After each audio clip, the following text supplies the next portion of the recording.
Bonjour à tous et puis tout d'abord un très grand merci à Charles-Mathieu Brunel ainsi qu'à Joanne Landry pour leur accueil. Merci à Espace pour la vie et à Rachel Léger Légère, qui est directrice du Biodôme, et bien sûr Mathieu Paquette de l'ACS qui m'a invitée. Ça fait déjà une petite année à peu près qu'on est en contact, et pour moi c'est un très grand plaisir de venir pour la première fois à Montréal et d'avoir l'occasion de rencontrer des personnes que les grands singes intéressent. Et donc, je suis très heureuse d'être là ce soir et d'avoir le plaisir et la chance de vous rencontrer. Donc, on va partir effectivement ce soir dans les pas des chimpanzés. Et puis, je vais essayer de vous faire découvrir et partager toutes les belles expériences qu'on a vécues et qu'on continue à vivre avec les chimpanzés.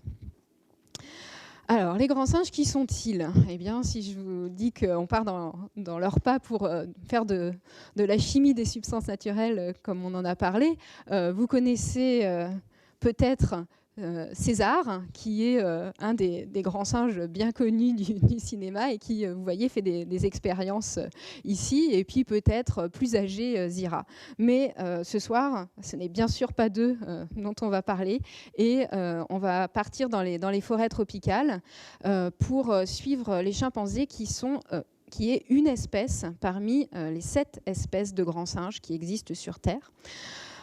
Aujourd'hui, on a décrit donc 2 espèces de chimpanzés qui appartiennent au genre Pan, les chimpanzés donc communs dont on va parler et les bonobos que vous connaissez sûrement, 2 espèces de gorilles, le gorille de l'Ouest et le gorille de l'Est, et 2 espèces d'orang-outans. Ce qui les rassemble, ces 6 espèces de grands singes, c'est que tous vivent en forêt tropicale, dans une forêt donc qui est humide mais aussi très menacée, et tous sont en danger critique d'extinction, certains plus que d'autres, certaines sous-espèces vraiment très menacées. Je vous ai parlé de 7 espèces parce que nous sommes la 7e espèce de grand singe, nous faisons partie de la même famille, et alors que ces 6 premières espèces sont toutes menacées et ne vivent que dans un milieu particulier, nous avons colonisé pratiquement tous les milieux terrestres, le milieu marin, l'espace aussi. Et donc, les chimpanzés n'y sont pas encore, malgré le cinéma. Et nous sommes en pleine expansion et nous sommes la principale menace pour les 6 autres. On verra tout à l'heure qu'on est peut-être aussi ceux qui peuvent les sauver et qu'on peut essayer de renverser la tendance. Alors, pour faire une description un peu plus précise des grands singes, il faut faire un tout petit peu d'anatomie. J'irai assez vite.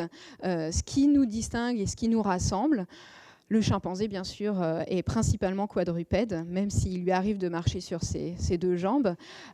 Comme nous et comme les autres grands singes, il a un cerveau bien développé par rapport à sa taille. C'est parmi tous les primates celui qui a le plus gros cerveau par rapport à sa corpulence.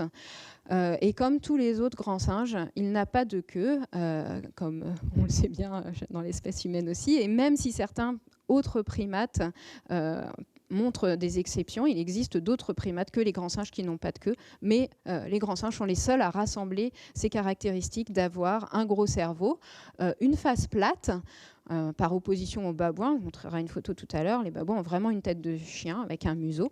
Donc ces caractéristiques rassemblent les 6 espèces dont je vous ai parlé. Et l'autre point assez particulier est que les chimpanzés et les autres grands singes ne marchent pas sur la paume de leurs mains, mais ils marchent bien sur les phalanges en knuckle walking. Et ça, c'est une des hypothèses qui explique le redressement du corps vers la bipédie. Une autre hypothèse est que, en fait, ils seraient déjà pratiquement bipèdes quand ils sont dans les arbres, et que petit à petit, en fait, ils auraient acquis la bipédie au moment où ils commençaient à utiliser un peu plus le milieu terrestre, et donc nos ancêtres auraient pu coloniser un peu plus le milieu grâce à cette bipédie. Nous avons une longue histoire commune avec un ancêtre commun avec le chimpanzé qu'on évalue aux alentours de 5 à 7 millions d'années. Et on partage donc ces caractéristiques, mais on est très différents parce qu'eux ne vivent que dans cet écosystème particulier qu'est la forêt tropicale, qui présente comme particularité d'être très riche en différentes espèces végétales mais aussi animales et de concentrer la biodiversité. Donc bien sûr, ce sont des habitants particuliers, mais ce ne sont pas les uniques habitants et on y reviendra tout à l'heure, mais protéger les grands singes, c'est bien sûr protéger toutes les espèces qui cohabitent avec eux. La forêt tropicale représente aussi une immense richesse pour les populations locales qui vivent à proximité, une richesse dont ils ont besoin pour se nourrir, pour construire leurs habitations, pour se chauffer, pour faire à manger et aussi pour ses ressources médicinales en médecine traditionnelle. Malheureusement, cette forêt est gravement menacée par des menaces multiples. Et quand on regarde sa répartition, on voit que vraiment les grands singes sont fortement inféodés à cette forêt tropicale. Alors les taches jaunes que vous voyez ici un peu partout sur cette représentation de l'Afrique, c'est la distribution des chimpanzés. Alors ils couvrent 21 pays, on pourrait se dire que finalement ils ne sont pas si mal lotis, hein. Il y en a encore un bon nombre, mais vous pouvez remarquer que ces petites taches sont très morcelées et que l'habitat n'est pas continu. Donc dans beaucoup d'endroits, on a des populations qui sont vraiment isolées et pas de mélange possible entre les groupes parce qu'entre ces forêts, en fait, il existe des zones urbanisées ou bien des cultures ou de la savane qui fait qu'ils ne peuvent pas passer. Et donc dans beaucoup d'endroits, la diversité génétique n'est pas assez importante. Les taches rouges représentent les gorilles. Les gorilles de l'ouest dont je vous ai parlé et les gorilles de l'est. Donc vous voyez que les chimpanzés ne partagent pas toujours leur habitat avec les gorilles. Il y a des grandes zones comme ici le bassin du Congo où on ne trouve que des chimpanzés. Et puis la deuxième espèce de chimpanzé qui est appelée le chimpanzé pygmée, le bonobo, lui ne vit uniquement qu'en République démocratique du Congo, dans une zone en fait au sud du fleuve Congo. Et là, quand on voit un chimpanzé, un bonobo, on peut être sûr de ne jamais croiser de chimpanzé ni de gorille. Dans cette zone ne vivent que les bonobos. Donc je vous disais qu'il y avait certaines sous-populations qui étaient particulièrement menacées. C'est le cas du gorille de Cross River. Il n'en existe plus qu'environ 400 individus. Donc là, c'est vraiment un chiffre très critique et probablement une disparition très très prochaine, parce que 400 individus, ce n'est pas suffisant pour pouvoir maintenir une population. Et puis, vous connaissez sûrement les représentants les plus charismatiques des gorilles, que sont les gorilles de montagne. Donc les gorilles de montagne ne vivent que dans cette petite deux poches de forêt en fait, qui se partagent entre la République démocratique du Congo, l'Ouganda et le Rwanda. Donc ils sont à cheval sur 3 pays, mais la zone est vraiment très petite et aujourd'hui il ne reste plus que 700 gorilles de montagne. Donc pareil, des chiffres vraiment très critiques. L'autre point important, c'est que même si ici on trouve beaucoup de gorilles et de chimpanzés a priori quand on regarde la répartition, il y a des menaces très fortes comme la fièvre hémorragique Ebola qui entraîne des disparitions drastiques des populations. Au moment où la fièvre Ebola est passée, il y a une dizaine d'années, 90% des gorilles et pratiquement le même nombre, la même proportion de chimpanzés ont disparu.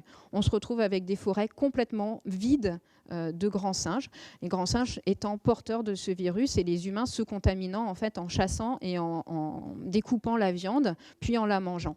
Donc les humains en général contractent la maladie et on observe des mortalités de quelques dizaines d'humains, mais quand on regarde dans la forêt ce qui se passe, ça se traduit par des centaines voire des milliers de grands singes qui meurent en même temps. Donc on a parlé des grands singes africains. Voici maintenant les grands singes qui vivent en Asie du Sud-Est. Donc 2 espèces aussi. L'orang-outan de Bornéo. Donc vous voyez ici l'île de Bornéo qui est partagée entre 2 pays, l'Indonésie et la Malaisie. Et l'orang-outan de Sumatra qui lui ne vit que dans une toute petite partie de l'île. Et eux aussi sont extrêmement menacés, tout particulièrement par les coupes à blanc de leur forêt, puisque c'est l'endroit où la plantation d'huile de palme prend le plus d'ampleur.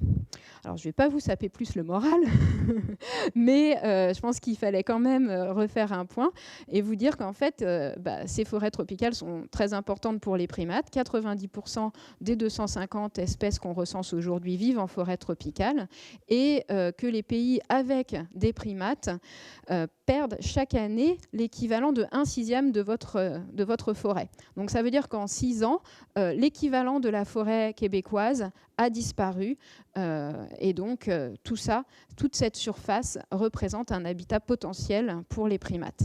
Si on parle en termes encore plus pragmatiques et plus crus, ça représente chaque année 32 millions de primates qui disparaissent, 32 millions de singes qui disparaissent chaque année et 123 000 tonnes de viande de primates, de quantité de primates. Donc quelque chose de vraiment très important. Alors, qu'est-ce qui fait que les chimpanzés sont des primates un peu particuliers et même des grands singes un peu particuliers? Le fait qu'on a découvert, Jane Goodall en particulier, il y a une 60aine d'années, des comportements tout à fait étonnants qu'on continue à observer avec autant d'émerveillement chaque fois qu'on en a l'occasion. Et en particulier, donc, des comportements qui peuvent être en lien avec l'alimentation, donc des usages d'outils. Ici, Kilimi, qui est donc une chimpanzé qu'on suit, utilise une baguette pour aller chercher des larves qui sont dans cette branche, donc des larves d'abeilles charpentières ou du miela. Et sa baguette, elle l'a façonnée en enlevant les petites feuilles pour aller à une distance suffisante récupérer les larves. Il existe des comportements qui sont assez étonnants et qui ne sont pas forcément tournés vers l'alimentation, parce que souvent on a l'impression que les outils et les comportements culturels ne sont qu'à destination de s'alimenter. Vous connaissez peut-être l'usage aussi de marteaux pour casser des noix. Les chimpanzés posent une première pierre qui leur sert d'enclume, posent la noix dessus et avec une deuxième pierre cassent les noix. Mais il existe aussi des comportements tels que le hand clasp, donc l'épouillage avec poignée de main au-dessus de la tête, qui là n'ont aucun rapport avec l'alimentation. Il s'agit juste de pouvoir s'épouiller confortablement en s'appuyant sur son congénère les parties les moins accessibles, que sont les aisselles. Donc ça, c'est quelque chose qu'on observe chez les chimpanzés qu'on suit en Ouganda, à Kibale, mais qui n'est pas observé partout. Donc c'est vraiment ce qu'on appelle un comportement culturel, c'est-à-dire qui n'est pas expliqué par la génétique, sinon tous les chimpanzés le feraient, qui n'est pas expliqué par l'habitat. Là, dans ce cas-là, il n'y a vraiment aucune raison de faire du hand clasp dans un habitat plutôt qu'un autre, mais bien par des traditions, des usages qui se transmettent de génération en génération entre individus. Alors d'autres choses sont encore plus étonnantes. Là, vous voyez Imoso, qui est le mâle dominant de la communauté qu'on suit, qui est en train d'épouiller, donc de groomer, une petite feuille. Donc on pourrait se dire, il a perdu la tête, il n'est pas très net, il est en train d'épouiller une feuille, qu'est-ce qui se passe? Pour le chimpanzé dans cette communauté, c'est un moyen d'attirer l'attention et à ce moment-là, les autres congénères qui sont autour vont avoir tendance à venir l'épouiller. Donc c'est une façon de réclamer l'attention. Il y a d'autres comportements qui ont été observés dans d'autres groupes, par exemple celui de cogner contre un tronc d'arbre pour faire la cour à une femelle. Donc les mâles qui cognent contre les troncs d'arbres attirent l'attention des femelles et elles approchent et là, il peut résoudre ses affaires. Et enfin, quelque chose qui est vraiment aussi assez extraordinaire, c'est la danse de la pluie. Donc ça se produit surtout chez les grands mâles, là, quand l'orage s'abat sur la forêt. Ils vont commencer à se hérisser, vous voyez, ils ont les poils érectiles, donc à doubler de volume, à se mettre debout et à faire une sorte de danse très lente entre les arbres avec des mouvements vraiment harmonieux. Et ça, c'est un comportement qui est vraiment étonnant parce que, bien sûr, on n'imagine pas il y a des comportements de course chez les oiseaux, etc., mais on n'imagine pas ces gros chimpanzés en train de danser. Et vraiment, c'est quelque chose d'assez extraordinaire. Donc, petit à petit, en fait, ce qui rendait l'homme assez unique, cette barrière qui existait entre l'homme et l'animal, avec l'observation des chimpanzés, disparaît petit à petit. Elle s'estompe, elle s'efface. Et ça, ce sont des comportements en particulier qui nous intéressent. Et ce dont je vais vous parler ce soir, c'est l'automédication, qui semble aussi être quelque chose qui est propre à l'homme. La médecine, c'est vraiment quelque chose qui est décrit chez les humains. Mais tous ces comportements viennent nous apporter des arguments pour penser que c'est peut-être pas simplement le hasard s'ils consomment des plantes médicinales. Alors, comment en suis-je venue à m'intéresser aux chimpanzés ? Tout a commencé par cette embrassade qui a débuté en fait au Congo, alors qu'avec Jean-Michel, donc mon mari, on avait 23 ans et moi, je finissais mes études vétérinaires et il était à ce moment-là question de suivre des individus qui sont dans un sanctuaire, donc des jeunes chimpanzés en fait, qui sont orphelins, dont la mère a été tuée par les braconniers, qui sont récupérés par ces centres de soins.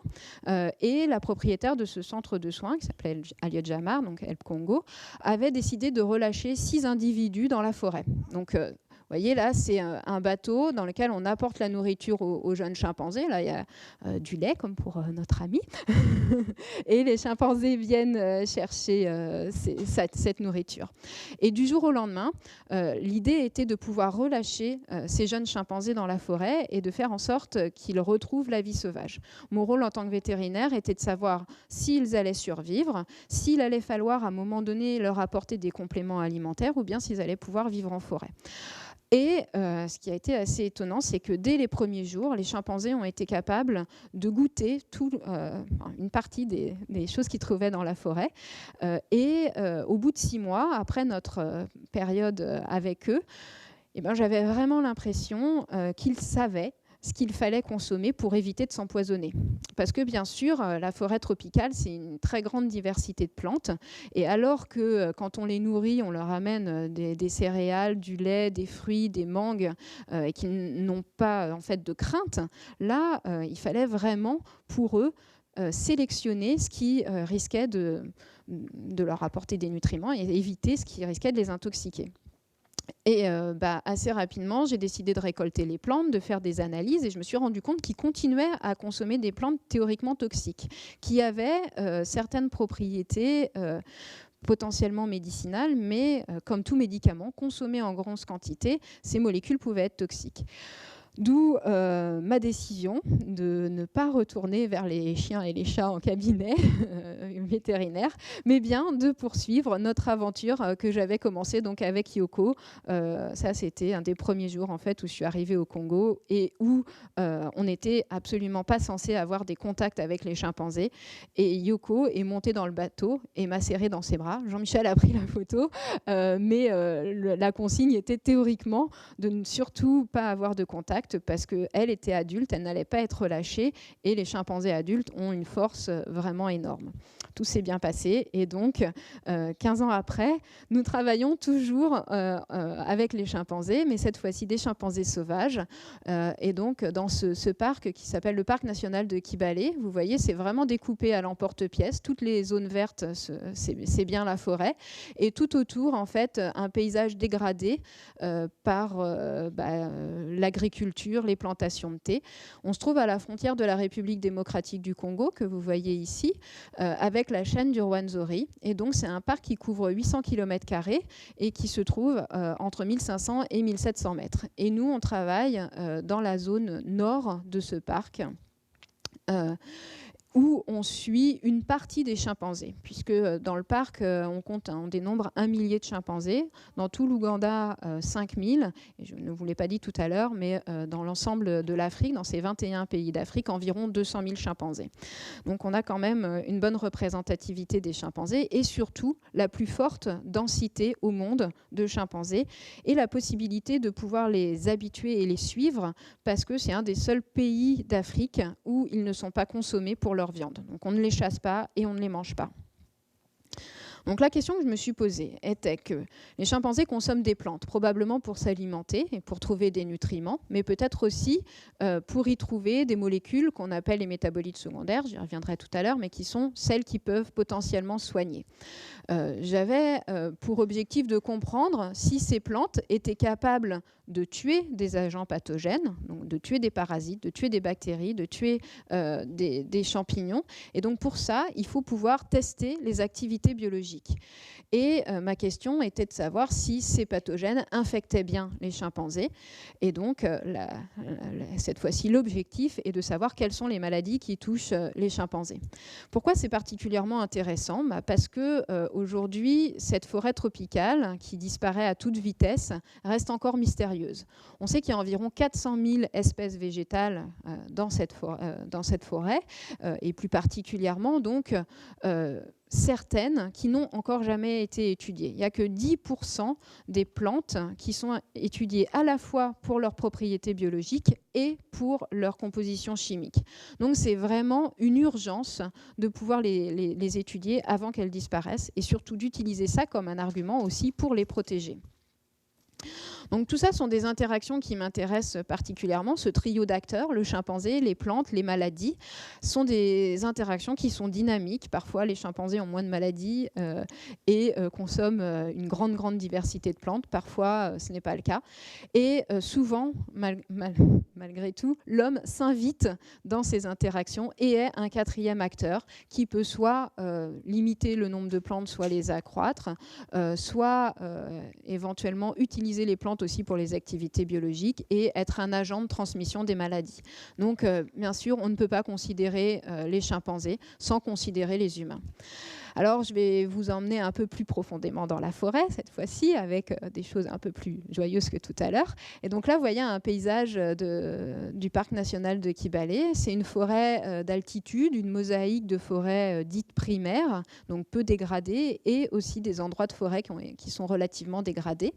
C'est vraiment le décor. Si vous avez vu Gorille dans la brume, c'est exactement ça.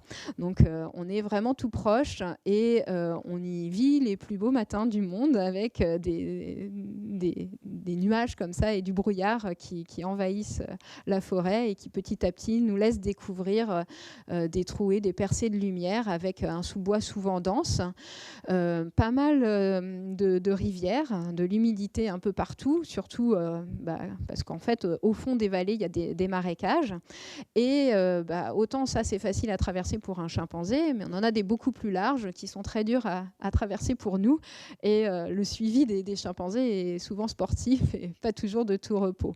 Une grande diversité biologique et bien sûr, là, les photos ont un rôle essentiel parce qu'il s'agit de pouvoir vraiment identifier ce que mangent les chimpanzés, ce qui est disponible et aussi donc, de pouvoir bien faire un travail de botanique. Il ne s'agit pas juste d'observer les chimpanzés. Et petit à petit, donc, on répertorie tout ce qui fait partie du régime alimentaire des chimpanzés. Les chimpanzés ne sont pas les seuls habitants de cette forêt. Il y a 12 espèces de primates qui vivent dans le parc de Kibale, autres, dont les colobes. Ici, un colobe guéreza, principalement frugivore, mais aussi des colobes baies. Donc, ces deux espèces de primates ont la particularité d'avoir un estomac avec plusieurs poches et en fait de fermenter, un peu comme une vache. Donc vraiment un système digestif particulier qui fait qu'ils n'utilisent pas du tout les mêmes espèces végétales que les chimpanzés et qui explique en fait que ces espèces peuvent cohabiter parce qu'elles n'ont pas la même niche alimentaire. À côté des colobes, on trouve aussi les babouins, donc ceux dont je vous parlais tout à l'heure. Là, vous voyez la grosse différence. En fait, ils ont vraiment un nez allongé. Et comme les chimpanzés passent beaucoup plus de temps au sol que les colobes. Ils sont à locomotion terrestre, ils se déplacent sur des grandes distances sur le sol, même s'ils passent aussi pas mal de temps dans les arbres. Ce sont aussi les principales... ceux que les humains aiment le moins. Ce sont les principaux prédateurs de toutes les cultures qui sont autour.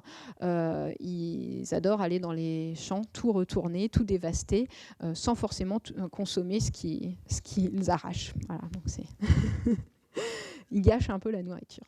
Et puis, quand on a de la chance, on arrive à rencontrer les chimpanzés. Vous voyez ici 3 individus qui sont des mâles et qui s'adonnent à l'épouillage, qui est une activité qui vraiment resserre les liens sociaux. Il ne s'agit pas juste d'enlever les parasites, mais bien de pouvoir nouer des liens et de pouvoir entretenir ces liens.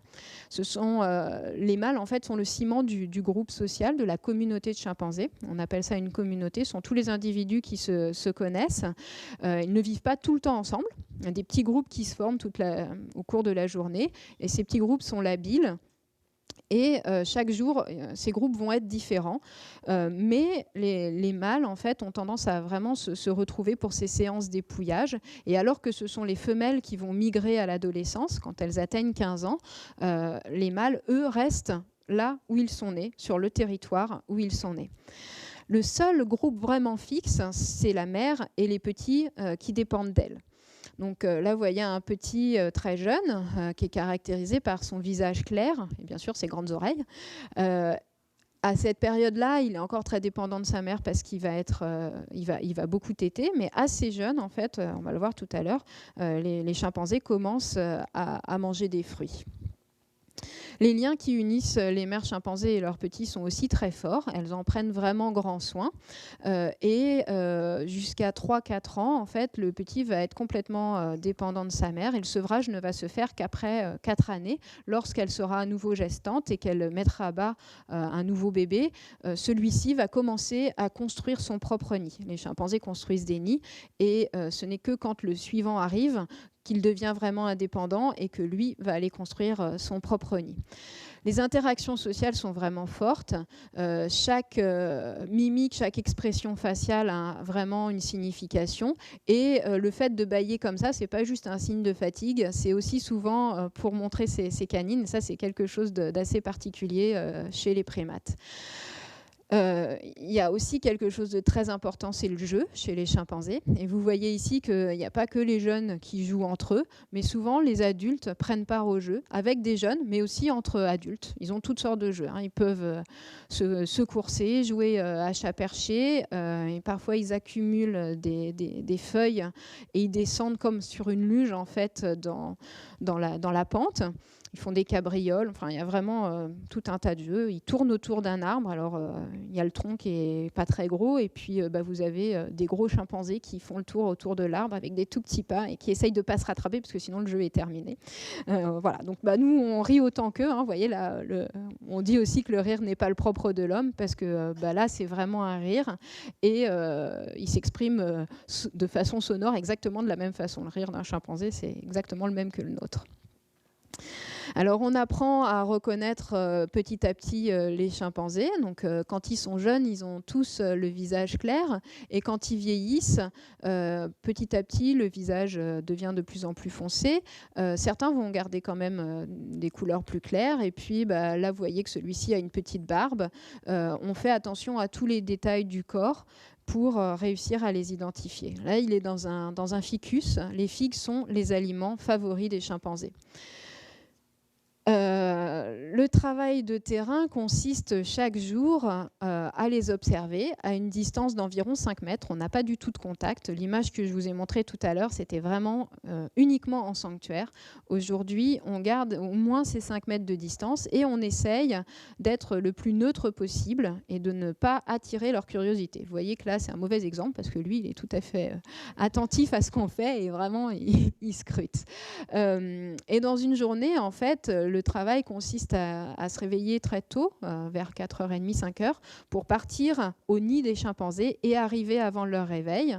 Et puis ensuite, tout au long de la journée, d'abord récupérer les urines, les selles, pour pouvoir faire des diagnostics de santé, puisque là, on ne peut pas faire de prise de sang, vu qu'on ne les touche pas. On ne peut pas faire de palpation, pas d'auscultation, et donc tout est à distance. Et au cours de la journée, donc, les suivre en essayant, si possible, de traverser les rivières derrière eux, de traverser les marécages sans trop s'embourber. Notre question étant, est-ce que effectivement les chimpanzés sont capables d'utiliser des substances médicinales? Est-ce qu'on trouve des plantes qui ont des vertus médicinales parmi les aliments des chimpanzés? Alors la tâche est difficile parce que depuis les 12 années où on travaille à Kibale plus spécifiquement, on a recensé 300 parties de plantes. Donc lesquelles, parmi ces 300, auraient-elles des vertus médicinales? Ça, c'est très difficile. L'avantage d'habiter ces forêts et cette grande biodiversité, c'est qu'on a un vaste garde-manger à portée de main quand on est un chimpanzé. Mais pour un chercheur, ça veut dire cribler quand même beaucoup de plantes.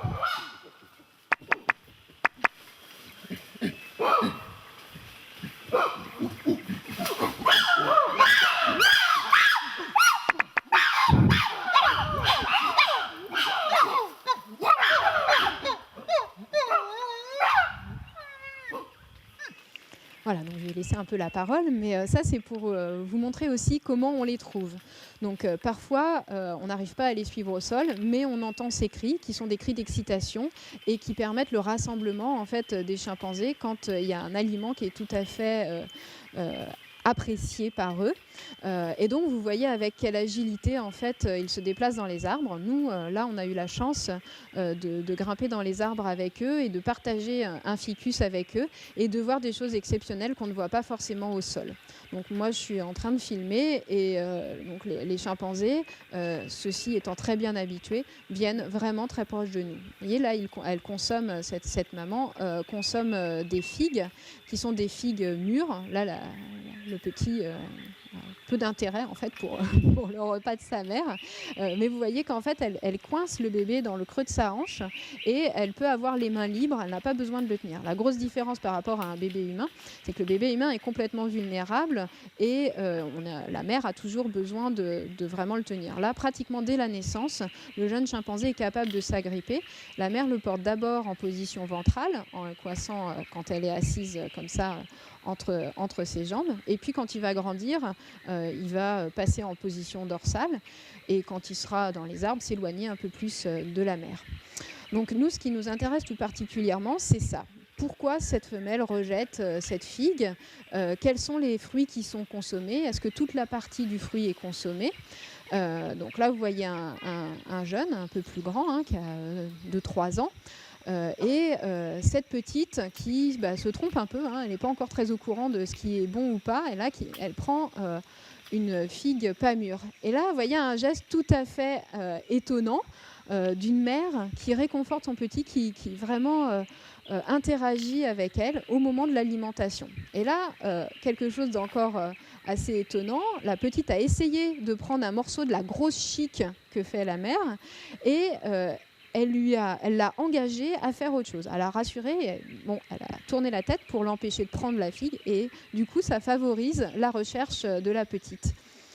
Alors, il faudra encore du temps avant de savoir exactement ce qui est bon à consommer et de faire comme sa mère, c'est-à-dire d'aller chercher à la fois en tâtant, en sentant, parce que vous allez voir qu'à chaque fois, le fruit passe sous son nez. Hop, c'est très furtif, mais elle le fait. Donc elle va chercher dans une grappe qui a priori est une grappe de fruits pas mûrs. Parfois elle recrache le pédoncule. Et nous, on s'intéresse vraiment à ça, à savoir à quel moment le chimpanzé va vraiment ingérer les figues, ou bien faire, comme ce jeune, une énorme chique. Parce que bien sûr, quand on fait nos analyses, c'est pas pareil. S'il recrache la chique, on va pas analyser tout le fruit, puisque c'est quelque chose qu'il n'aura pas ingéré.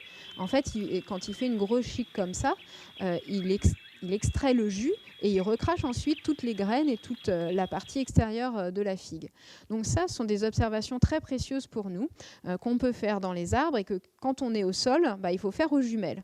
Donc suivre les chimpanzés, ça demande des bonnes jambes pour gravir les pentes, mais aussi une bonne nuque parce que la plupart du temps, on est vraiment le nez vers le ciel et on passe des heures avec les jumelles au bout du nez.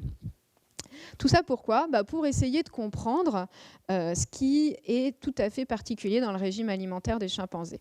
80% du régime alimentaire est constitué de fruits. Ils mangent aussi des tiges, des feuilles, mais il y a 1% qui nous intéresse tout particulièrement parce que ce sont des aliments qui ne sont pas habituels, qui nous étonnent ou qui sont consommés par des chimpanzés malades. Et nous, c'est ces 1%, donc 1% de temps passé à manger ces choses-là, qu'on va décortiquer. Alors ça peut être des aliments occasionnels, comme par exemple des larves ou du miel. Ça, c'est pas tous les jours que les chimpanzés trouvent ça. Ça peut être aussi... Slom, c'est un juvénile de 6 ans. Et en fait, on a... Juste faire une pause. En fait, parmi ces plantes-là, certaines sont ingérées d'une façon habituelle. Et là, je vais revenir sur la vidéo. Vous allez voir quelque chose qui est tout à fait particulier et qui nous a conduit et qui a conduit les premiers observateurs de chimpanzés à penser qu'il y avait peut-être de l'automédication. Slom, c'est un juvénile de 6 ans. Et en fait, on a été... surpris parce que la crotte contenait beaucoup de feuilles et en fait les feuilles sont roulées. La feuille est très rugueuse Donc ça, a priori, c'est une feuille d'Anelima achinoctaliae. Elles sont pliées en deux, dans le sens de la longueur, puis ensuite roulées sur elles-mêmes. Donc vous voyez, il n'y a pas que les aliments en il nature. semble que ces feuilles ne sont consommées que le matin de bonne heure. Donc le transit est fortement accéléré par la consommation de ces feuilles et favorise l'expulsion des parasites. Alors là, vous voyez Ipassa, c'est une chimpanzé qui a 6 ans, qui mange tout doucement des feuilles. Il est 6h30 du matin à peu près, elle est descendue de son nid, elle est à jeun, et elle va prendre ses feuilles et retrouver ici ce que je viens de vous expliquer en regardant les crottes. Elle plie la feuille dans le sens de la longueur, elle la détache de la tige, elle la roule dans sa bouche, mais elle ne la mastique pas. Elle l'avale tout rond, elle l'ingurgite. Elle en consomme comme ça une trentaine, et voilà ce que ça donne 6 heures après. Donc ces petits poils et la surface de la feuille rugueuse. Et on voit ici le parasite donc, qui a été emporté au moment du transit digestif grâce à la surface rugueuse de la feuille. Donc un autre exemple avec la même espèce de feuilles. Et ce qui a alerté vraiment, c'est la lenteur avec laquelle ils avalent ces feuilles-là. Et la sélection, hein, c'est pas n'importe quoi, c'est vraiment toujours ces feuilles qui ont la particularité d'être hérissées de petits poils et qui forment comme un velcro et qui arrachent petit à petit les parasites qui essayent de rentrer dans la muqueuse digestive. Un autre cas tout à fait parlant, c'est le cas des blessures. Là, vous voyez Johnny, qui a un problème au pied et qui a donc une plaie infectée qu'il essaye de nettoyer. Et donc là, il va prendre des feuilles pour nettoyer sa plaie. Donc, on voit ici vraiment 2 usages particuliers de plantes. L'un qui est l'usage des propriétés mécaniques de la plante, le fait que les propriétés physiques de la plante qui sont utilisées pour se déparasiter, et ici un usage externe pour nettoyer une plaie. Nous, notre question est aussi, est-ce qu'il y a des propriétés chimiques qui peuvent être utilisées? Mais ça, ce sont vraiment les premiers indices qui laissaient penser que les chimpanzés utilisaient vraiment leur environnement pour se soigner. Donc, on essaye d'enregistrer toutes les consommations de feuilles, de tiges, y compris aussi les consommations de matière animale. Là, le chimpanzé a chassé un primate. Et la chose étonnante, donc non seulement ils chassent en collaboration, ils partagent la viande. Ici, ils ont réussi à attraper une proie qu'ils vont partager entre eux.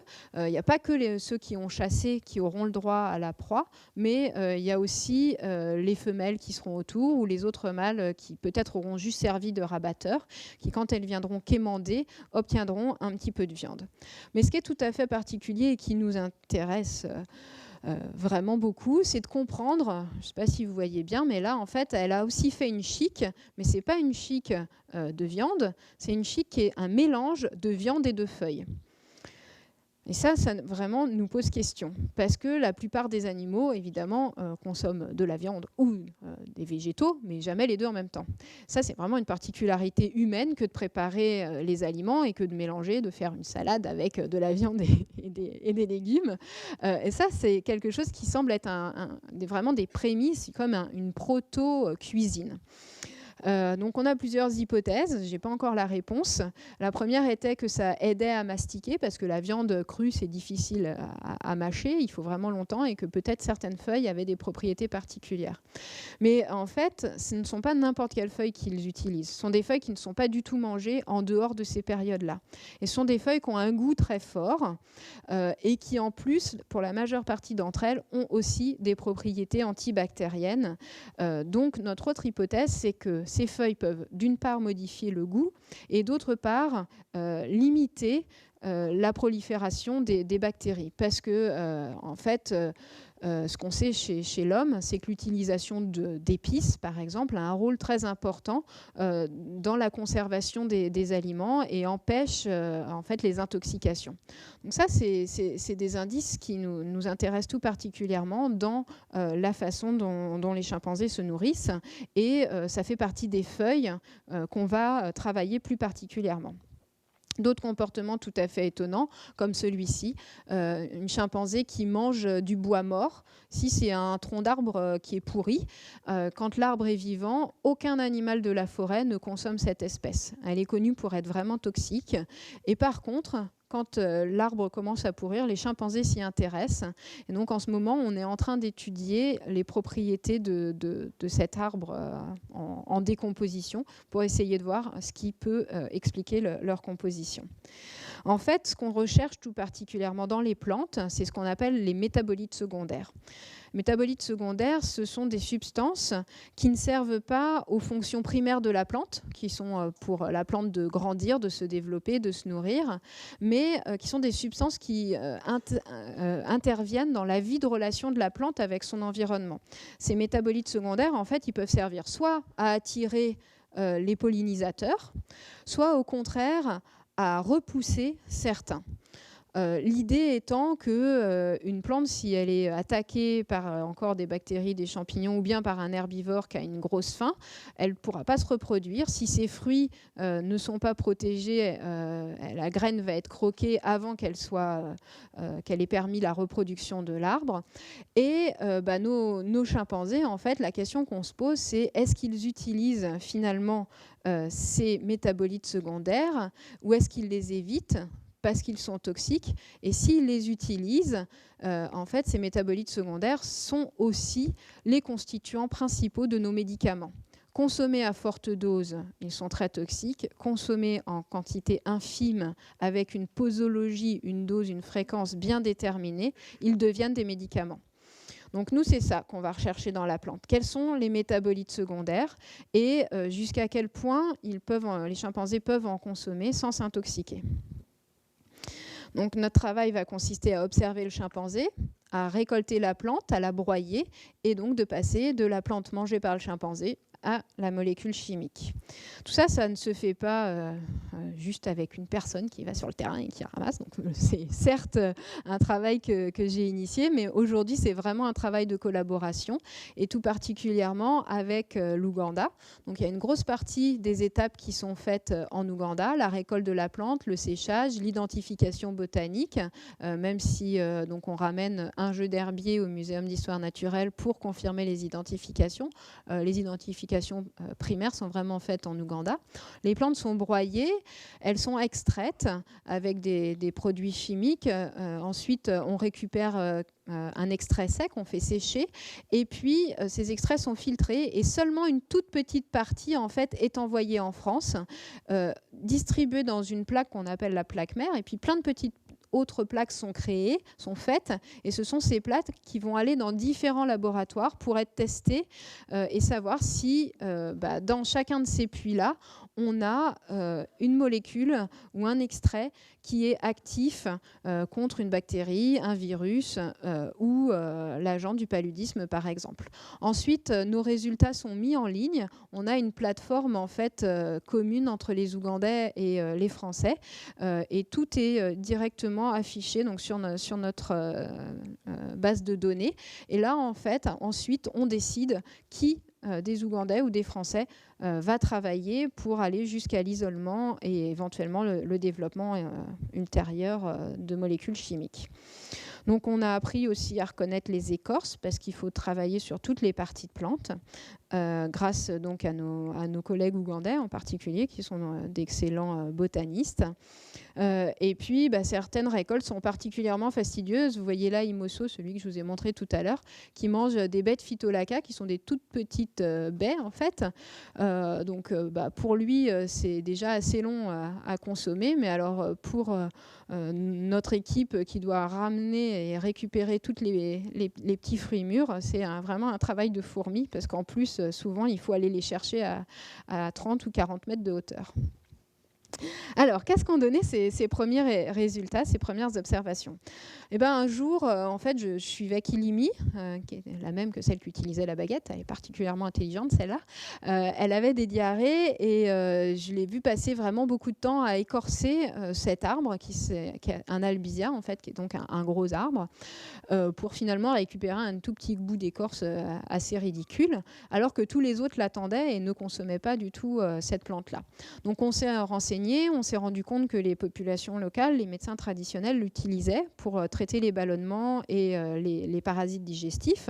Donc j'ai décidé de la récolter et après à peu près 1 an et demi de travail laborieux pendant mon postdoc, en fait, après ma thèse en chimie, j'ai pu isoler des saponosides qui sont donc des molécules métabolites secondaires et qui se caractérisent par plein de petits sucres additionnés les uns au bout des autres. Et donc, il faut qu'on sache dans quel ordre sont additionnés ces sucres. Et donc, c'est vraiment un travail très, très laborieux parce qu'en plus, les saponosides, quand on doit les mettre dans l'eau pour les extraire, mais ils moussent. C'est vraiment c'est le constituant des savons, hein, la saponine.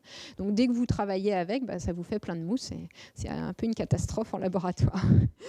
Mais ça nous a révélé quelque chose de vraiment intéressant parce que l'extrait de la plante avait effectivement des propriétés antelmintiques, donc contre les vers digestifs, qui expliquaient probablement pourquoi la jeune chimpanzé avait consommé ces plantes-là.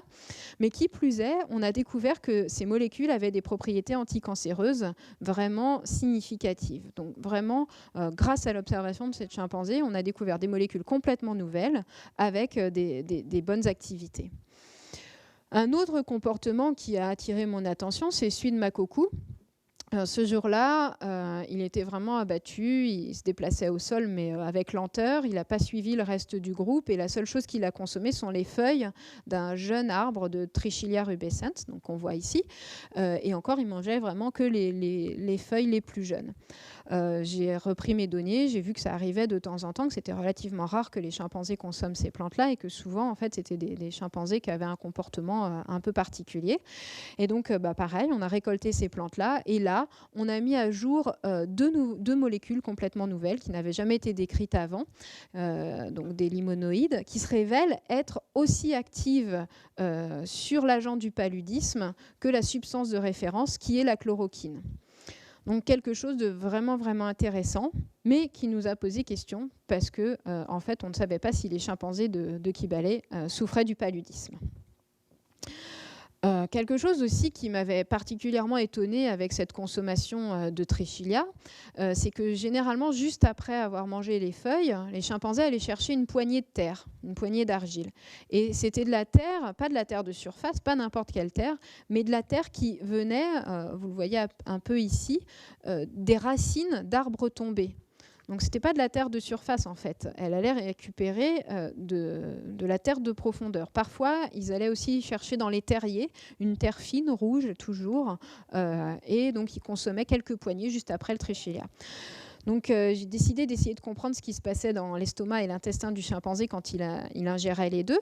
On a utilisé, à la place d'utiliser des solvants chimiques pour extraire ça, on a vraiment mimé la digestion. On a mis de l'eau acide avec des enzymes digestives et on a regardé l'activité. J'ai trouvé que les feuilles de Trichilia avaient toujours de l'activité, donc ce n'était pas juste l'extraction chimique qui permettait de mettre à jour ces molécules, mais c'était bien aussi ce qui se passait dans l'organisme du chimpanzé. Ils avaient bien ces molécules disponibles. Et quand on regardait l'activité de la terre toute seule, il n'y avait aucune activité. Mais quand on mélange les deux, eh bien, l'activité est augmentée. Donc en fait, la terre potentialise, rend plus active les feuilles de Trichilia. C'est comme une sorte d'enrobage, comme un médicament qui serait pas très actif sous une certaine forme et qu'on mettrait sous une autre forme, ça s'appelle la galénique en fait, et qui deviendrait beaucoup plus active. Donc ça, c'était vraiment quelque chose aussi d'intéressant. Donc là, c'est juste un peu de chimie, je vous passe les détails. Mais ce qui se passe, c'est que les molécules les moins actives sont accrochées sur la terre. Et ce qui reste disponible, c'est ce qui est le plus actif. Donc quelque chose d'aussi assez judicieux et qui montre qu'il ne faut pas juste s'intéresser à une plante, mais bien aux séquences et aux associations éventuelles que l'animal peut mettre en place. Alors, reste à notre question. Alors, les chimpanzés mangent les feuilles de Trichilia. En plus, ils mangent de la terre qui améliore les activités anti-palu. Mais on en était toujours au même point. Est-ce que nos chimpanzés avaient le palu ? Qu'est-ce qu'on savait à l'époque sur le paludisme ? En fait, que c'est une maladie qui tue 216 millions aujourd'hui, qui touche 216 millions de personnes aujourd'hui, 216 millions de cas dans le monde recensés par an, et qui tue 650 000 personnes chaque année, que un enfant meurt chaque minute du paludisme, et que les principales populations touchées sont des populations subsahariennes. Par contre, ce qu'on savait, c'est que 1600 mètres d'altitude, l'endroit où on était, c'est vraiment la limite à laquelle le paludisme, généralement, n'atteint plus les populations. Au-dessus, il fait trop froid pour que le vecteur, donc qui est un moustique, puisse laisser le parasite faire tout son cycle. Donc, les hypothèses étaient que peut-être nos chimpanzés n'étaient pas atteints, justement parce que l'altitude était trop haute. Parce que ce qu'on savait, c'est que chez les chimpanzés, en fait, les espèces qu'on trouve chez l'homme sont très très similaires. Quand on les met sous le microscope, on ne peut pas distinguer Reichenovi de falciparum. Le parasite du chimpanzé est vraiment très similaire à celui de l'homme. Par contre, une autre observation était que même infectés, les chimpanzés ont relativement peu de symptômes. Alors en fait, ce qu'on a fait, c'est on a quand même réussi à récupérer quelques gouttes de sang des chimpanzés de Kibale, de Kanyawara. L'une qui avait été blessée, attrapée par un piège, donc on l'a endormie et on a récupéré du sang. Une que j'ai autopsiée parce qu'elle était morte de pneumonie. Et une troisième qui s'était battue, il y avait quelques gouttes de sang qui étaient tombées. Et ça nous a révélé quelque chose de très intéressant. Non seulement les chimpanzés sont atteints par le paludisme de Kiba à Kibale, donc malgré l'altitude. Qui plus est, on a découvert 2 nouvelles espèces de paludisme qui touchent les chimpanzés. Et enfin, chaque chimpanzé n'avait pas seulement un parasite, une espèce de parasite, mais plusieurs espèces de parasites. Donc des infections mixtes et malgré tout un nombre de parasites par millilitre de sang relativement faible, laissant supposer qu'il y avait quelque chose qui leur permettait de contrôler cette maladie. En même temps, on a aussi échantillonné des chimpanzés en République démocratique du Congo et des bonobos qui étaient dans un sanctuaire. Et là, on a découvert aussi quelque chose de très intéressant, c'est que les bonobos étaient atteints par Plasmodium falciparum, qui est le parasite qui tue le plus d'humains dans le monde. Donc non seulement de nouvelles espèces, des infections mixtes avec aujourd'hui donc 6 espèces différentes, et enfin le fait que Plasmodium falciparum infecte les bonobos. Donc là, ça rapproche encore plus nos 2 espèces. La barrière qui est parfois mise entre les grands singes et nous, là est encore une fois tombée un peu plus puisque effectivement les bonobos sont atteints. Par contre, ce qu'on a aussi découvert, c'est que non seulement ils étaient atteints, mais ça remet en cause l'histoire de l'origine du paludisme chez l'homme. En fait, le parasite n'a pas évolué depuis notre ancêtre commun il y a quelques millions d'années pour être différent chez l'homme et chez le bonobo, mais a priori, l'homme s'est infecté par un passage du grand singe vers l'humain il y a quelques dizaines de milliers d'années seulement. Ça fait une grosse différence.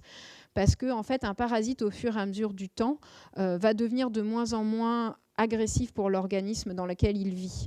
Ce qui peut expliquer qu'il y a beaucoup de symptômes chez l'homme, du paludisme, avec beaucoup de mortalité, et que chez le chimpanzé, en fait, il y a moins de symptômes, parce que le parasite existe depuis plus longtemps chez les grands singes que chez l'homme.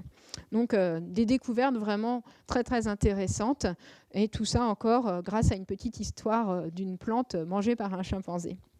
Donc, est-ce que finalement les chimpanzés sont capables de contrôler leur infection ? Est-ce que c'est juste un hasard ? Est-ce que c'est une erreur peut-être parfois quand ils consomment ça ? Ou bien est-ce qu'il y a vraiment une sorte d'apprentissage ? Alors si je fais un petit rappel juste pour se rendre compte à quel point c'est compliqué pour un chimpanzé éventuellement d'apprendre à utiliser une plante. En fait, il faut d'abord qu'il n'ait pas peur de consommer un aliment nouveau et éventuellement toxique. Donc il faut qu'il dépasse ce qu'on appelle la néophobie, donc la peur de la nouveauté, et qui consomme une plante qu'il n'a jamais mangée auparavant.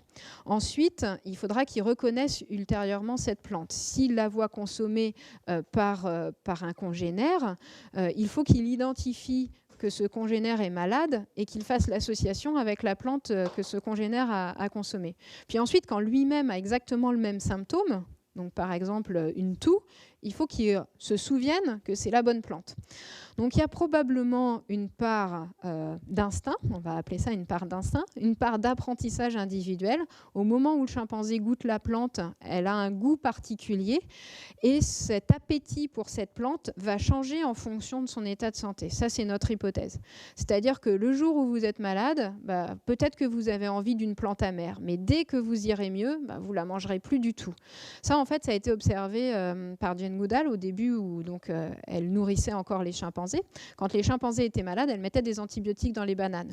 Et donc là, quand ils étaient malades, ils acceptaient de prendre la banane avec l'antibiotique. Mais dès qu'ils allaient mieux, elle le savait parce qu'ils refusaient complètement de manger la banane avec l'antibiotique. Donc probablement quelque chose qui relève de l'apprentissage individuel, donc la perception de ce goût-là, mais quand même malgré tout des fortes observations parce qu'on voit vraiment les chimpanzés, même adultes, observer de très près leurs congénères, se placer à quelques centimètres de distance pour venir sentir ces gros chics que vous voyez ou bien simplement le chimpanzé congénère qui mastique. Il y a une occasion dans laquelle c'est vraiment plus évident de comprendre comment ça peut être appris et se transmettre, c'est dans le cas d'une épidémie. Si tous les chimpanzés toussent et qu'un individu n'a jamais consommé cette plante-là et qu'il voit les autres animaux les manger, et là ça va être favorable pour lui, ça va être beaucoup plus facile à apprendre et ça va être renforcé au cours du temps. À chaque fois qu'il y aura une épidémie, si un congénère le consomme, lui à son tour pourra le consommer. Qu'est-ce qui nous permet de penser qu'il y a vraiment des moments particuliers ? Certaines maladies sont vraiment très lourdes de conséquences. Il existe un parasite digestif qui s'appelle l'œsophagostomum qui, chez l'humain, crée des nodules en fait, dans le tube digestif, des petites ou des grosses masses. En fait, c'est le parasite qui rentre dans l'intestin et qui s'entoure de la muqueuse et qui est comme dans une poche. Donc, vous voyez ici le résultat d'une autopsie chez un chimpanzé qu'on a faite. C'est en fait une masse et puis à l'intérieur se développe le parasite. Ça fait comme un gros abcès. Et chez l'humain, en fait, au Togo et au Ghana, c'est une cause de mortalité très forte. C'est circonscrit à ces pays-là, mais c'est vraiment une cause de mortalité très forte. Ce qu'on a observé, c'est que chez les chimpanzés et les gorilles orphelins, en sanctuaire, c'était aussi une cause de mortalité. Donc moi, j'ai eu à faire plusieurs autopsies où la cause était vraiment ces œsophagostomes. Pourtant, chez les chimpanzés sauvages, on sait que le parasite est présent, on trouve les œufs dans les crottes, mais on ne voit pas de mortalité. Or, on trouve les deux espèces, la même que celle qui touche l'homme et une espèce particulière aux chimpanzés. Et en fait, comment font les chimpanzés sauvages pour survivre ? Probablement, grâce à ce que je vous ai montré tout à l'heure, l'ingurgitation des feuilles rugueuses. En fait, avant de rentrer dans la muqueuse de l'intestin, le parasite va s'accrocher à la muqueuse et par le fait de manger ces feuilles rugueuses, il va les décrocher et donc empêcher que le parasite rentre dans la muqueuse intestinale. Et quand on regarde le nombre de consommation de feuilles rugueuses et le nombre d'œufs qu'on retrouve dans les crottes, on voit qu'il y a vraiment une relation entre les deux. Donc les chimpanzés ne mangent pas ces feuilles n'importe quand, ils le mangent vraiment quand ils sont infectés. Voilà, donc on a aussi mis en évidence qu'il y avait certaines périodes où les chimpanzés consommaient des écorces qui sont utilisées contre la toux. Et puis on a aussi observé d'autres comportements qui sont probablement des comportements de prévention. En fait, toujours pour continuer dans notre histoire de paludisme, ces nouvelles espèces et ces espèces consommées par les chimpanzés, on ne sait pas du tout quel est le vecteur, quel est le moustique qui transmet ces parasites. Donc nous, on a décidé de poser des pièges un peu partout dans la forêt, en hauteur, dans les marécages, aux endroits où les chimpanzés mangent, aux endroits où ils construisent leur nid. Et là, on s'est rendu compte qu'en fait, les chimpanzés, au moment où ils construisent leur nid, c'est le moment en fait, où le moustique pique le plus. Les moustiques, quand ils infectent quand ils sont infectés par le paludisme et qui vont piquer un humain ou un chimpanzé, c'est entre le crépuscule et l'aube, au moment où les chimpanzés sont dans leur nid. Et les endroits où les chimpanzés construisent leur nid, ce sont des endroits en altitude et beaucoup plus secs. Et en fait, de cette façon-là, ils évitent la majeure partie des risques de transmission et de piqûres par l'agent du paludisme. En fait, c'est très probablement la diversité de leur régime alimentaire qui garantit leur bonne santé. Nous, on nous recommande de manger des fruits et légumes, de varier, mais eux, vous l'avez vu, 300 parties de plantes différentes, c'est vraiment une bonne application des règles qu'on nous conseille. On a aussi découvert que beaucoup en fait, des plantes que les chimpanzés utilisent rarement quand ils sont malades ou avec des comportements particuliers, ce sont les mêmes plantes que les populations humaines locales utilisent pour se soigner. Donc on a vraiment une convergence envers ces plantes-là, probablement due aussi au goût. La découverte de ces plantes-là, c'est probablement faite parce qu'il y avait une particularité. Et donc, la forêt, aussi bien pour eux que pour nous, c'est vraiment une ressource indispensable et on a besoin de préserver cette forêt pour eux et aussi pour nous. En termes d'alimentation, est-ce que ça nous apprend des choses vraiment pour nous? Eh bien, en fait, il faut faire attention et ne pas faire trop de raccourcis parce que même si les chimpanzés sont nos plus proches cousins, on est quand même relativement éloignés et il y a beaucoup de choses qui nous séparent. Il y a pas mal de théories qui veulent aujourd'hui qu'on retourne à un régime ancestral qu'on appelle paléo-diet ou des choses comme ça. Il faut quand même se souvenir que le chimpanzé passe 80% de son temps à chercher de la nourriture, qu'il ne sait pas stocker la nourriture et qu'il ne consomme qu'au jour le jour ce qui est disponible. Il n'y a pas de cuisson et il passe énormément de temps à mastiquer. Donc chez nous, chez l'homme, la cuisson des aliments a apporté quelque chose de fondamental qui est de détoxiquer les plantes. La cuisson rend les métabolites secondaires beaucoup moins actifs. Ça, c'est une hypothèse qui a été émise par Richard Wrangham, qui est un anthropologue d'Harvard, qui permettrait d'expliquer la croissance de nos cerveaux. En cuisant les aliments, non seulement c'est beaucoup plus facile à mâcher, mais ça permet d'avoir beaucoup plus de nutriments et de passer énormément moins de temps à manger par rapport aux chimpanzés. Eux, ils compensent en mastiquant très longtemps, peut-être en rajoutant des feuilles, ce que nous, on a gagné avec la cuisson. Alors évidemment, en cuisant nos aliments, on a aussi perdu du coup les bénéfices des métabolites secondaires. Et donc c'est un peu probablement grâce à ça que l'alimentation s'est séparée de la médecine.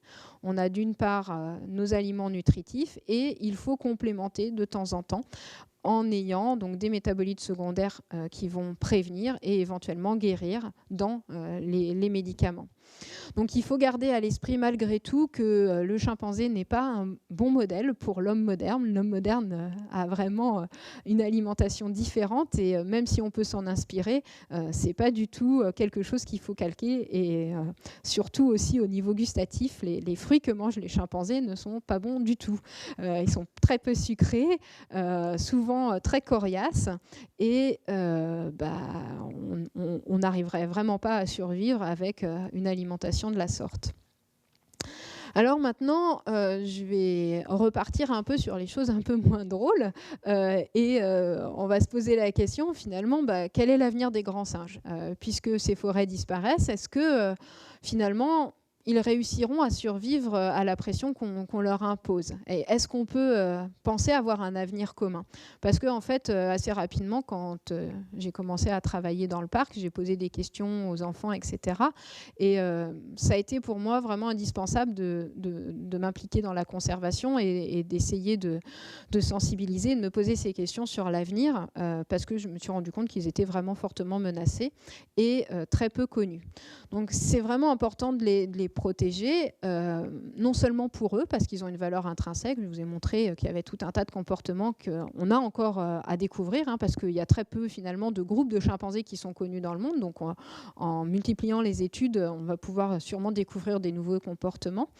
Ce sont des espèces qu'on appelle clés de voûte, c'est-à-dire que dans leur environnement, s'ils ne sont pas là, il y a beaucoup de choses qui vont disparaître de l'écosystème. Certaines graines ne pourront plus être dispersées parce qu'ils sont grands, gros, ils avalent ces graines-là, ils traversent la forêt, ils font des kilomètres et des kilomètres, et du coup, quand ils défèquent à 10 kilomètres, ils vont permettre la dispersion de ces graines-là et que de nouveaux arbres repoussent plus loin. Pourquoi c'est important aussi de les préserver? Parce que on a beaucoup plus de force en disant il faut sauver les grands singes pour sauver les forêts que de dire il faut sauver cette araignée parce que c'est aussi une espèce menacée, mais franchement, vous allez être beaucoup moins en empathie avec l'araignée ou le rongeur qu'avec des gorilles ou des chimpanzés.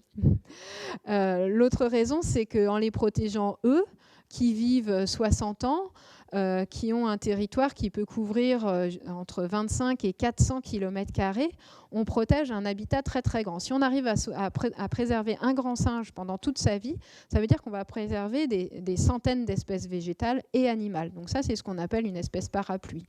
Comme si le chimpanzé portait une ombrelle et que sous son ombrelle, il y avait toutes les autres espèces autour. On les protège de quoi? De ces menaces que sont la déforestation. Ici, on est dans le parc national de Kibale, où toute activité humaine est interdite. Ici, on est au milieu du parc avec notre ami botaniste, John Kazenene, donc professeur de botanique, avec vraiment, manifestement, une activité qui a été faite non pas avec une scie comme ça, mais vraiment à la tronçonneuse. Donc malgré tout, des activités qui persistent et à une échelle relativement importante. Une des menaces aussi très fortes, c'est l'empiètement des cultures sur la forêt. Voilà les paysages en dehors de la forêt. Le thé a petit à petit grignoté toute la forêt, même si c'est très joli, si vraiment il y a des reflets magnifiques et si, comme vous, on aime bien le thé, les conséquences sur l'habitat des grands singes sont dramatiques, puisque petit à petit, toute la forêt disparaît et tous les arbres qui restent sont des eucalyptus, qui sont des espèces exotiques non indigènes, en fait, qui ont été plantés là pour aider à sécher le thé. Le bon côté, c'est que du coup, ils ne vont pas chercher les arbres de la forêt, au moins ils prennent les eucalyptus. Voilà un peu ce qui se passe. Ici, le parc national de Kibale, ici le thé et ici les plantations d'eucalyptus.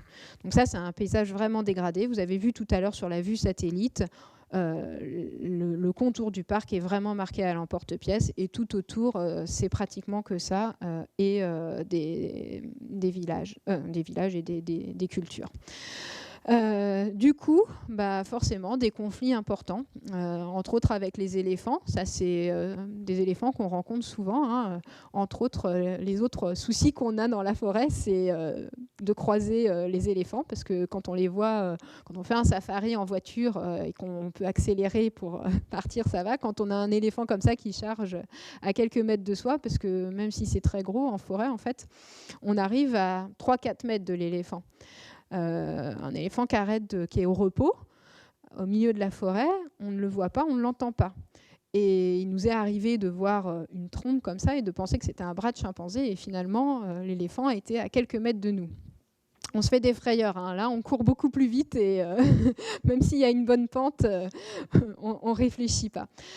Donc pour nous, c'est un souci, mais franchement, ce n'est pas grand-chose par rapport à ce que c'est pour les populations locales, parce que cet éléphant-là, il était sorti de son parc et tous les soirs, toutes les nuits, ils viennent ravager les cultures. Ils adorent le maïs et les gens donc, sont sous des petites huttes, font des munitions avec des tas de pierres et n'ont que ça pour faire fuir les éléphants. Non, ils ont aussi des vuvuzelas, ils ont aussi des bidons sur lesquels ils tapent pour faire du bruit, mais bien sûr, ils n'ont pas le droit de les tuer et les autorités du parc sont assez peu efficaces pour repousser les éléphants.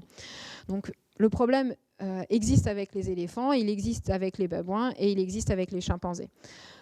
Il existe avec les chimpanzés, mais de façon assez étonnante. Souvent, quand on interroge les enfants ne savent pas ce que c'est qu'un chimpanzé, et quand ils voient un babouin, ils appellent ça un chimpanzé. Parce que les humains n'ont plus le droit de rentrer dans le parc. Et donc, ils n'ont la vue de la faune sauvage que comme ça, quand ils sortent du parc pour venir les piller. Voilà notre ami Johnny que vous avez vu tout à l'heure en train de se régaler avec un épi de maïs. Alors vous comprenez que nous, on ne peut pas les faire fuir parce qu'on passe des années et des années à les habituer. C'est aussi ça le gros du travail, de pouvoir gagner leur confiance. Donc dans ces cas-là, on va alerter le propriétaire du pré qui le chasse, les chasse avec des pierres ou avec des chiens, etc. Mais en tout cas, évidemment, on ne les laisse pas piller les prés. Donc l'autre gros problème, bien sûr, c'est le braconnage. Les Ougandais ne mangent pas de viande de primates, ni de chimpanzés, ni de petits singes, mais ils posent des collets. Donc vous voyez, c'est Alors vous voyez pas en fait, c'est très difficile à voir. C'est des câbles de frein de vélo qui sont posés soit dans ce sens-là, soit horizontalement. Et donc là, l'animal passe sa tête et il se fait prendre. Et si c'est un chimpanzé, il passe son bras et il se fait prendre. Voilà nos assistants qui font des patrouilles anti-braconnage. La branche là est ployée. Ici, vous voyez le câble qui est coincé sous ces branchages-là. Le chimpanzé, enfin en fait, c'est théoriquement le petit gibier, marche là et se retrouve, ça fait ressort et il se retrouve pris par la jambe. Le chimpanzé est beaucoup plus fort et donc il réussit à casser ça, mais en tirant très très fort. Du coup, le nœud coulant rentre dans la chair et voilà.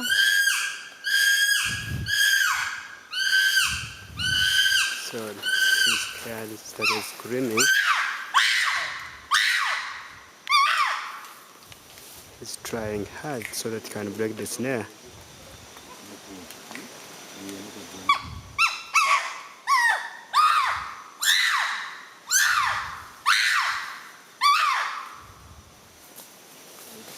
Donc là, en fait, c'est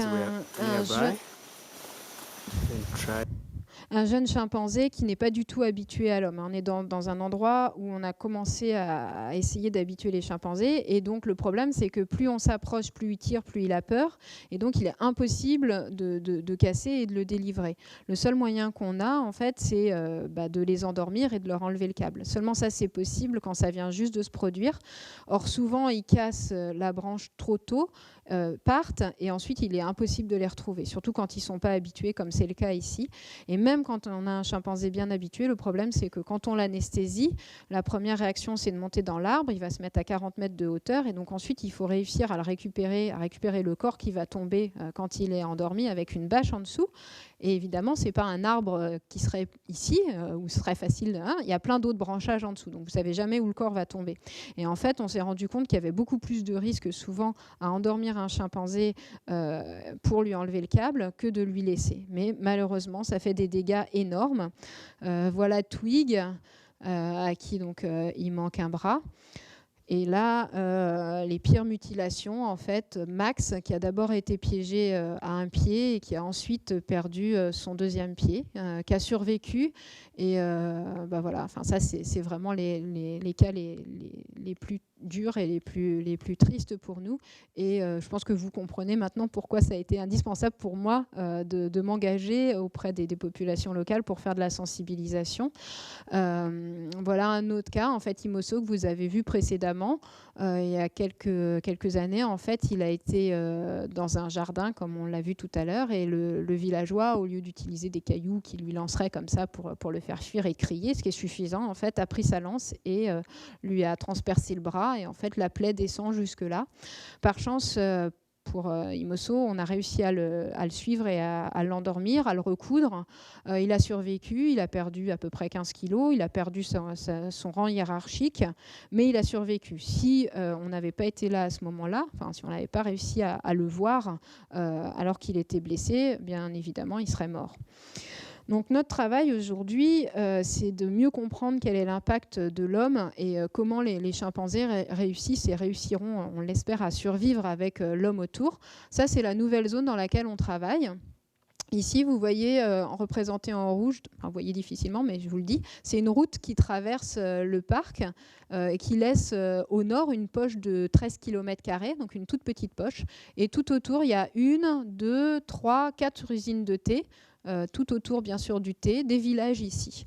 Et nous, ce qu'on essaye de faire, c'est à chaque fois qu'on a un contact avec un chimpanzé, là ils sont pas habitués encore, ça, je vous dis, ça prend 5 à 10 ans pour les habituer. On marque un point GPS et on essaye de voir leur distribution dans cette poche de forêt, qui est en fait de part et d'autre de la route. Maintenant, on a découvert que les chimpanzés traversent la route. Et ce que vous voyez en rouge, ce sont les zones de plus forte probabilité de rencontrer un chimpanzé. Et on s'est rendu compte finalement que les chimpanzés peuvent très bien utiliser des zones de bordure tout près des usines de thé. Ils peuvent très bien aller tout près de la route si la disponibilité en fruits est suffisante.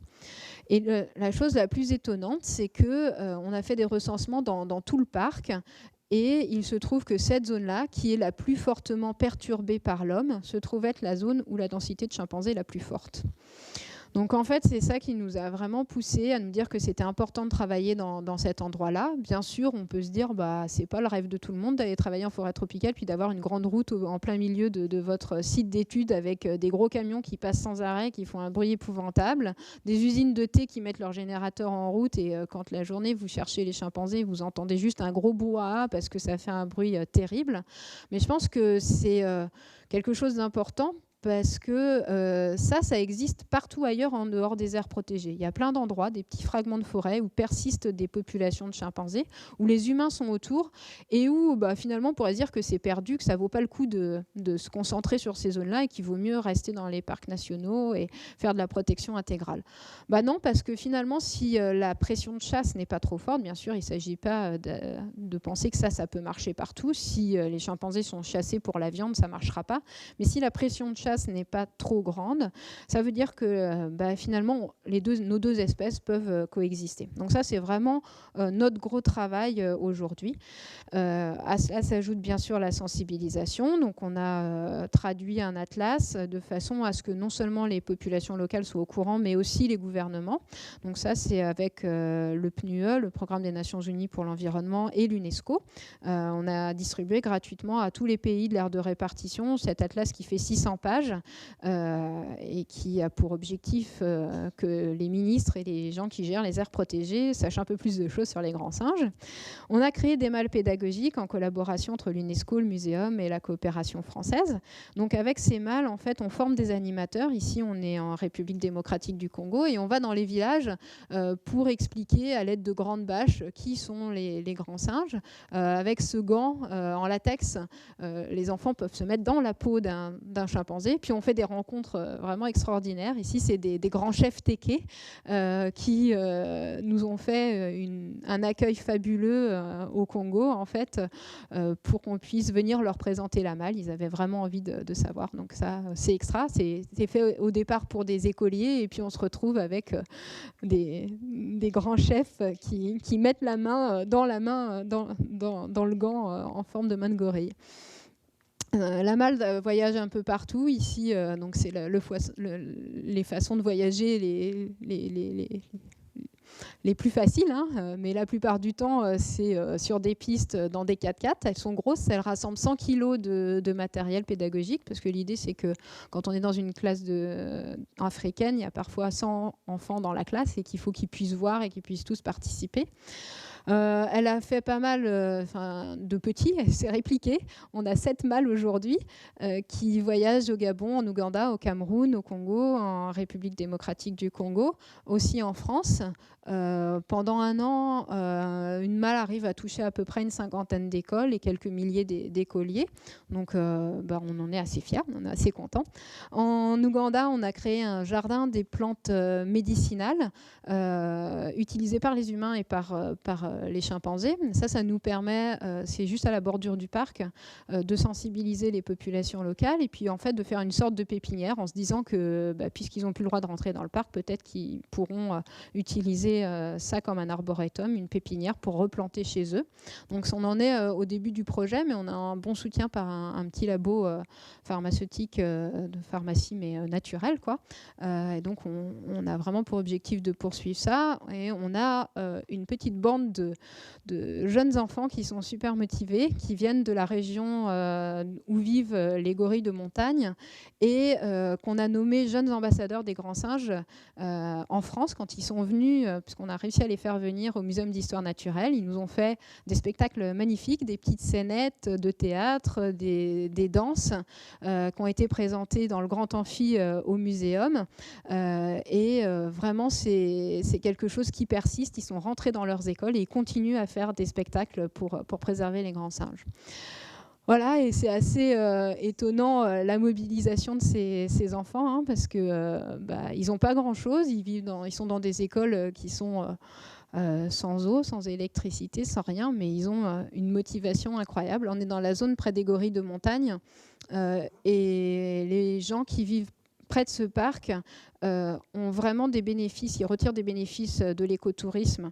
Et on a rencontré là des enfants qui pensaient vraiment, on n'a pas eu besoin de les convaincre, hein, que c'était important que les gorilles continuent, parce que c'était ça qui donnait le travail à leurs parents, à leurs oncles, à leurs tantes, et que pour eux, c'était vraiment important de les préserver. Donc ils ont inventé des nouveaux moyens, hein. Nous on a apporté la malle, ils ont vraiment adhéré, mais ils ont aussi pris leur tradition pour intégrer tout ça dans des spectacles, et maintenant ils font le tour de leurs écoles dans leur région pour diffuser le message. Bien sûr, un des points importants, c'est, comme on le disait, de travailler avec les gouvernements. Donc on essaye de rencontrer aussi ceux qui ont le pouvoir de renforcer les lois et de les faire appliquer. Ici, c'est un marché de viande de brousse, et en bas, c'est un marché d'animaux vivants. Et donc là, on est avec le directeur de l'Institut de conservation du Congo. Et vous voyez que ça n'a pas fait peur aux gens qui vendaient ces petits singes vivants, qui sont pour certains protégés, hein, qui font partie de la liste rouge de l'UICN. Et pour finir, une des premières tournées de la malle en Ouganda, dans l'école de Kanyawara, donc qui est juste à côté de la forêt.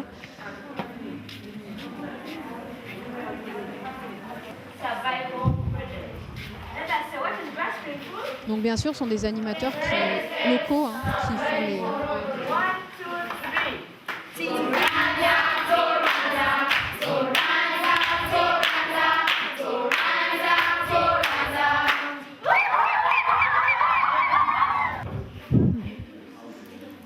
Donc, ce sont des animateurs locaux qui utilisent les moyens éducatifs dont ils ont l'habitude pour transmettre les connaissances, et puis surtout s'amuser, quoi, parce que l'idée c'est pas d'en faire des spécialistes, mais vraiment qu'ils apprennent à connaître. Donc ça, c'est un tapis de marche, on marche dans les pas des grands singes. It's a chimpanzee.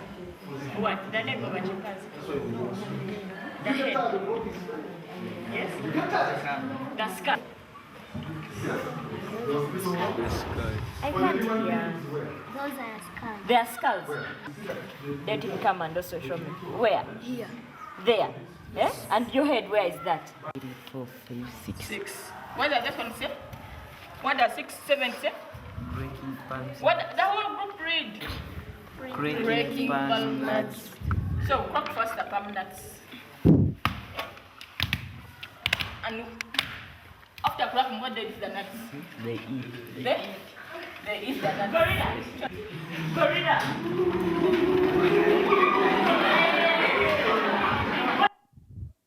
Voilà, donc l'idée c'est de s'amuser, hein. Vous l'avez compris, c'est pas juste d'en faire des spécialistes des grands singes, et ça marche bien. On essaye de faire des suivis d'impact. Donc là, sur cette première tournée, 16% avant la tournée de la malle étaient motivés pour préserver les grands singes, et on passait à 59% après, donc des résultats qui sont vraiment satisfaisants. Donc pour finir, il y a vraiment des choses qui ressortent de ces travaux, et particulièrement le fait que on n'arrivera pas à les sauver si on ne convainc pas les populations locales, et que c'est vraiment eux qui peuvent mettre en route cette dynamique. Et tout ça, c'est possible que si eux-mêmes éprouvent du bien-être, et la situation actuelle, le plus souvent dans les aires protégées intégrales, n'est pas favorable au bien-être des populations locales. Donc il s'agit de recréer du lien entre la nature et l'homme, et d'essayer de faire en sorte que ces barrières ne soient plus aussi nettes entre la forêt et le paysage anthropisé. Nous, on a aussi vraiment intérêt à ne pas interdire des choses sans proposer d'alternatives. C'est trop facile de dire qu'il ne faut pas manger de viande de grand singe, mais s'il n'y a rien d'autre à manger, ça ne marchera jamais. Donc il faut, et bien évidemment, avant de dire ça, bien étudier le contexte. Et justement, on essaye de faire partir en même temps des étudiants en ethnologie pour faire en sorte que le message arrive au bon moment et dans le bon contexte. Et puis se dire que c'est pas uniquement là-bas qu'on peut faire des choses, qu'il y a aussi plein de choses à faire ici. Et c'est pour ça qu'on a aussi des mâles qui tournent en France. Chez nous, je sais pas comment c'est ici, mais les enfants ne sont pas encore forcément très sensibles au fait que nos parquets... nos salons de jardin sont faits en bois exotique le plus souvent et qu'il existe des labels, des écolabels, le Forest Stewardship Council, qui concernent le bois tropical exotique et dans lequel les concessions, les exploitants forestiers s'engagent à garantir des conditions sociales mais aussi environnementales dans leur zone d'exploitation. Donc ça, c'est vraiment important de savoir d'où vient le bois qu'on achète, d'avoir cette traçabilité et vraiment, grâce à notre consommation, de pousser les pouvoirs publics à limiter l'entrée illégale de bois. En France, une étude du WWF qui a montré qu'il y avait vraiment pratiquement la moitié du bois qui entrait en France qui était d'origine illégale. On ne savait pas d'où venait vraiment ce bois-là. Ensuite, il y a d'autres choses possibles à faire, bien sûr recycler, et puis aussi regarder les étiquettes, à savoir que, je vous l'ai dit, l'huile de palme, les palmiers à huile, c'est vraiment une coupe rase qui est nécessaire, et donc des milliers de chimpanzés, d'orang-outans qui disparaissent et peut-être bientôt des milliers de chimpanzés. Parce que c'est l'huile la plus consommée, en pleine expansion, une huile pas chère, qui en plus n'est pas bonne pour la santé. C'est présent partout. Quand on commence à regarder les étiquettes, alors soit les sociétés sont honnêtes et vraiment marquent huile de palme, mais maintenant, ils ont compris le truc et c'est marqué huile végétale. Donc voilà, les enfants, quand on leur met un pot de Nutella, je ne sais pas si vous avez ça, une pâte à tartiner, et qu'on leur a expliqué tout ça sur les chimpanzés et qu'ils voient qu'il y a de l'huile de palme dans le Nutella, ils comprennent relativement bien et ils nous disent tous qu'ensuite, ils regardent dans tous les gâteaux qu'ils consomment ce qu'on y trouve. Donc ça existe, les gâteaux pur beurre, et puis on peut aussi faire à manger à la maison. Donc voilà, c'est des petits gestes assez simples qui généralement motivent bien les enfants et surtout les instituteurs. Quand on a les instituteurs avec nous à côté, ils sont d'excellents relais. Voilà, donc on va sortir de la forêt et en espérant que tous ces jeunes chimpanzés arriveront à fêter leurs 60 ans et qu'on sera là pour les voir. Je vous remercie pour votre attention et puis vous pouvez retrouver plein d'infos sur notre site web.